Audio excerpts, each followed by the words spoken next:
Pedz. Rock and roll! Welcome back to Peteys Pedz. And you're just in time for our special episode. It's black and white. We got the Snow White. Get it? Snow White. Black and white. Pretty good, huh? Snow White Ottawa by Mad Professor Labs in Finland, US of A. Now, Finland, isn't that where that's not US of A. That's where the little people with their special tea and the tiny cookies working so hard to bring you the Snow White Ottawa, the little people. And with good reason, because you are going to pay for the tea and cookies. It's around 195 USD for the standard PCB model. The ultra fancy Mad Professor Laboratory non-PCB hand-wired lovingly put together. I don't know if it's the Tea and Crumpets Cookie Special Edition, little people. But that one, the other one that's not a PCB, where it's dead bug style, or I don't know, built on a wafer, a cookie wafer, that one is 300 and up. There's another version of this. Okay, so basically I need to this is so unbelievably confusing. I'm confused. This is a clone, so forget about that. We have the original Snow White Ottawa. Then there's the version 2 that has the toggle switch on it that says bass or guitar. So that's going to be an input cap, I'm guessing, which I don't really understand why they need that. I mean, if you put it on bass mode and play a guitar through it, is it going to make a difference? Because this one, the one that I built, it works fine on guitar and bass, and I don't really understand why they need to change things. The other version of the Snow White Ottawa is the non-PCB, the hand-wired version. And that's like super boutique cork sniffer. You know, this is what Paul Simon has to go and do gigs for. He has to get back together with Garfunkel to appease his wife, ex-wife Edie Brickell, because her new Bohemians guitar player needs the $300 elf-built cookie mod. Now, oh my goodness, there's an invasion. So taking a look at my notes, did I mention how much you, meaning the internet, love the Snow White Ottawa? This pedal can do no wrong. If you look up on the internet, everyone loves this thing. So, and for good reason, it's a really good sounding Ottawa. And it's got 4 knobs in this case. They do something. The knobs are all, they have their place, and their place is to shape the sound. Some pedals will have a bunch of knobs, but 2 of them don't really do much, or you always only leave them turned all the way up. And I don't like that. I hate that. A knob should be turned. Otherwise, make it a set and forget pot, make it a trimmer on the inside. That's just me. The circuitry of the Snow White Ottawa is based on a remote wah circuit from a 1991 BJF rack mount wah-wah. Rack mount wah-wah, you say. Oh my goodness, what is this, the 90s? We're going digital again? Calm down, kiddies. Pretend for one moment, bear with me if you will, that you are not you no longer anymore. You are Kirk Hammett. Metallica's own Kirk Hammett. Guitarist extraordinaire, master of the wah-wah. Waka waka waka waka wow, widdly widdly wow. And what you need for your worldwide tour, in the round, your giant stage with the ogre playing bass with his ponytails squatting down, squat bass. You can't see, but I'm squatted up. I'm Trujillo and I love that other guy. I made a documentary about him. Who was that guy that oh, it's Jaco Pastorius. Pretend for one moment that, I told you it was a very special episode. You are Kirk Hammett, and you're doing In the Round, you're doing I'm Angry, Part 4 tour, World in the Round, and you need to have 7 wah-wah pedals for your In the Round setup, because you're going to be running and wah-wahing and leaping and wah-wahing and wah-wahing and wah-wahing. So you need... How would you hook that up? Seriously. How, if your guy came to you and said, I need to have 7 wah-wahs on the stage so I can run all over the place. Well, you would have to get a rack mount wah-wah. And what those have, you'd have your wireless, which are, line 6 wireless, beep, beep, beep, beep, sending the signal all the way back to this rack in your back line, and then you would have that rack mount wah.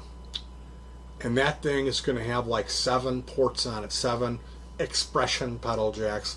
I have never really seen, so I don't know if it's a 2-wire cable like a regular guitar cable. I imagine it is. Or is it a 3-wire like an expression pedal where you have a TRS tip ring sleeve? I don't know. But my point would be that on these rack mount wahs, some of them have up to 7 jacks to connect up to 7 and put those all over the stage. So your signal is only going through one wah circuit, but there's 7 controllers that can operate that rack mount wah. And then I'm guessing because it's the rack wah, they're going to give you more features like frequency, sweep, different things to fine tune the wah like they have on some real fancy, expensive boutique wah pedals. Now, don't quote me on any of this. I got to get out of my Metallica squat stance here. It's too uncomfortable. Don't quote me on any of this. All of my knowledge of rack mount wahs with 7 outputs on them for expression pedal jacks, being 2-wire cable or 3, I'm not sure. All of that just comes from me watching Premier Guitar Rig Rundown with Jason, Shadrach, Meshach, and to bed and we go. Hopefully not with Tessa Jeffers, the other one, the cutie, what was her name? She did that rig rundown with Guthrie Govan, and he flipped his guitar around and showed her the innards of it. He was like hitting latches and like doing these weird tremolo things and locking it in, and instantly was a hardtail. She wasn't impressed. And then what's that other guy that, all right, man, I'm cuckoo for Cocoa Puffs. Look at my shirt. That is just, that is too cool. That is great. Or like he's never heard of a compressor or like every pedal that the guy, he's like, can we hear a little bit of that, man? And he's like, yeah. And he just like, it just blows his mind. He's never heard an EQ pedal or whatever it is that they're demoing. So yeah, I don't really know for sure. But what I do know is that the Snow White Ottawa is based on a remote wah circuit, which is a 1991 BJF rack mount with redesigns for the envelope controls. So it's tuned like a real excellent wah-wah, and it really does sound fantastic. It features lightning fast tracking and accuracy that isn't frequently seen in a crappy little auto wah circuit, which I know what they're talking about. I've played some auto wahs where they just don't have, they have a latent feel to them. And that depends on what you're playing into it. Depends on the impedance of what you're playing. So this is kind of above that. This circuit is really tuned to, or you tune it, I should say, to whatever you're putting into it, whether that be guitar or bass, because it works excellent with either when you fine tune it to suit your instrument, your playing style, and your taste and tone. It is this unique decay control where the filter frequency will fall, and that adjusts that speed. So you can set that for fast, for normal, like staccato picking wah-wah effects, or much slower for more traditional auto wah sound. So that decay knob, that sets how fast the filter frequency returns to its resting point. And that's definitely workable. So even though it looks intimidating when you consider that it's like sensitivity, resonance, bias, and decay. And then that bias has to deal with the resonance. The resonant frequency will adjust the frequency, but the bias is like the amount of that. So that's almost like gain just for the filter. So there's sensitivity, bias, and decay. And the decay just sets how long it takes for the filter frequency to return to its resting point. So as you can see, mine is not labeled. Mine is a clone that I purchased at PCB, which is a printed circuit board that tells you it has little slots where you put each part. So you solder in each resistor, capacitor, transistor, integrated circuit, and diode to make up the circuit.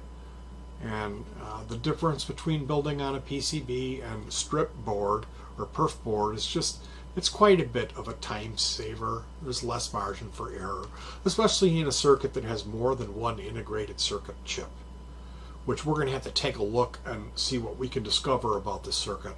But again, works wonderful both guitar, bass, and I would say you could run vocals through this. You could put it on a keyboard. Anything you want to plug into this thing is going to work reasonably well. The sensitivity control sets the trigger level. So that's going to be dependent on your impedance and your pickups. The bias knob controls the filter resonance frequency. The decay controls how fast the filter frequency falls back to its resting point. This can be very fast or very slow for the more traditional auto wah sound. It's a true bypass unit. Input impedance 500k ohms, output impedance 1k ohms, supply voltage 9 volts, maximum input minus 20 dBV. Complete bypass and input of circuit grounded when in bypass. Made in Finland, $200 for the standard version. The hand-wired model, which Matt Professor also offers, runs around $300. So let's take a look at what I can find out about the actual circuit for you guys. And I'll probably, what do you say? Should I Mad Professor Snow White Auto Wah? Should I do a little audio demo? Plug it into the amplifier and see what we got. Okay, so here it is on Tagboard Effects. Thank you very much to Miro and the good folks at Tagboard Effects. IC1.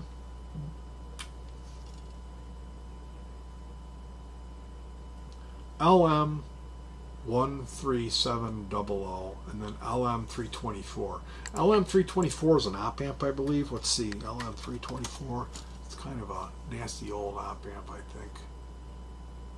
It sounds like it's an old op amp, doesn't it? LM324. Quad operational amplifier. Let's see here. What is LM324?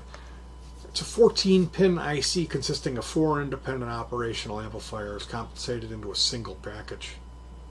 So yeah, that's just a quad op amp. Doesn't look like it's necessarily old. And then we have LM13700. That sounds like a CMOS. LM13700, but I'm probably wrong. No, it's another dual operational transconductance amplifier with linearizing diodes and buffers. So that's a real fancy honkin' ass. And then there's two JFETs, 2N5457 JFETs. Other than that, it's pretty straightforward. Oh no, wait. There is a 7805 voltage regulator. And there is BC 550. So yeah, this is kind of, there's a couple of 1N4001 diodes, which are real run-of-the-mill, and then 1N4148, redefining run-of-the-mill. It's a 20 by 29 Vero with 19 links and 32 cuts. So yeah, this is going to be one of those pedals you're not going to want to. You're going to want to get a PCB. As far as the circuit goes, like I said, you know, it's a $200 pedal, so I would highly recommend you building your own. And as far as that process goes, I would recommend getting a PCB, not doing it on Vero. As far as purchasing one of these new for $200, if you can afford $200 for an auto wah, that's wonderful. And if it's out of your league, contact somebody who builds and see if they would build one for you for $150. You could save $50 and have them build one for you. I wouldn't do it for $100. It's just not worth it. It's the amount of work that goes into something like this is basically, it's about 2 weeks worth of work between ordering the parts and shipping it out. That's how long it takes. So asking someone to work for less than minimum wage for this type of skilled labor is insulting. But again, this is a top-notch circuit. This is a really cool auto watch. So let me put together a little bit of a demo and we can hear what it sounds like. How does that sound?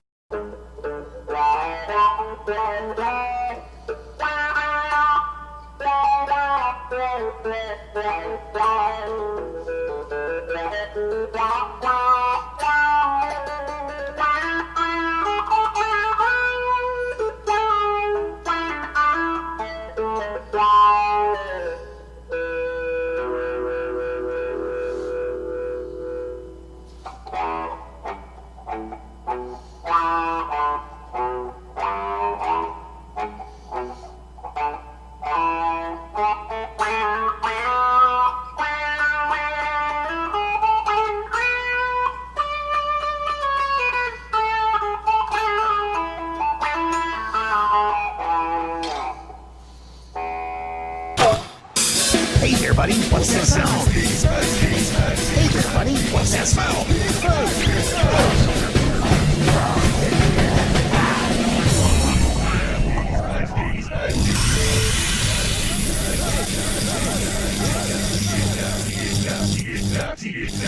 It's Peteys Pedz, Peteys Pedz.